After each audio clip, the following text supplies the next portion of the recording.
Akun Lady Nayoan menghilang. Syahnas dan JJ tetap santai nonton tenis.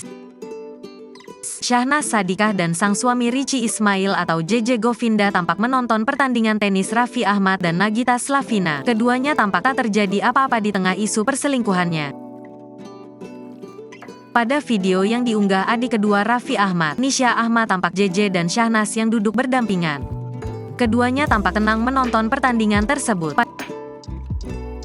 Pada video yang diunggah kembali oleh @lambe_danu, baik Syahnas maupun JJ duduk bersama di mana adik Raffi Ahmad itu sempat bersandar di pundak JJ.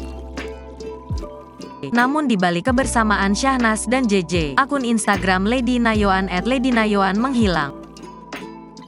Lady Nayoan sendiri adalah istri sah Randy Kejaernet yang diduga merupakan selingkuhan Syahnas. Perselingkuhan Randy dan Syahnas sendiri diungkapkan oleh Lady melalui akun Instagramnya.